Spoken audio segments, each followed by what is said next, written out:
far from the most complex of all the reading skills. Maybe that's why I decided to do research in it. However, so I keep thinking, because it's not the most complex skill, there'll be a time when we all know this, right? We don't need to talk about this anymore, but we're not there yet. What we seem to have heard out in the field is that, yes, fluency is very important. Unfortunately, too many people believe somehow, for a variety of reasons, we can kind of figure out why, but they believe fluency is getting their students to read as fast as possible. So my job now seems to be to help correct that, to maintain the correct notion that fluency is an essential, it's one of the foundational skills for our students.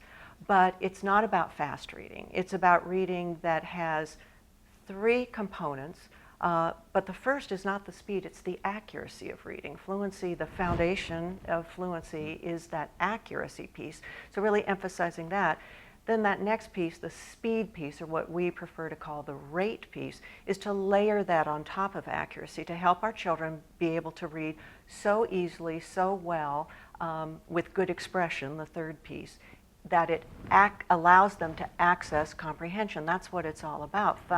Fluency is important, foundational, only because it's one of the access points to comprehension. So my takeaway from my talk is that fluency is not about reading fast, but that fluency is important, but the key component of it is accuracy. And then we talk in a little bit more sophisticated way about the rate. Sometimes you should speed up, sometimes you should slow down, but the sweet spot is to help children be able to read at the rate at which they speak.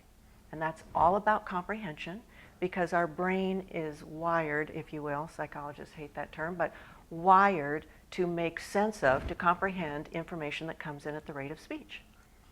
If information comes in too slowly, our brain just can't make sense of it. If information floods in and comes too fast, our brain can't make sense of it. It has to come in, it's language-based information, it has to come in at the rate of spoken language. That's the sweet spot for most of our reading. Sometimes we can read faster. We're just reading for entertainment. Sometimes we need to read much slower. But that's my takeaway of fluency. It is very important. It is essential for comprehension, but it's not about reading fast.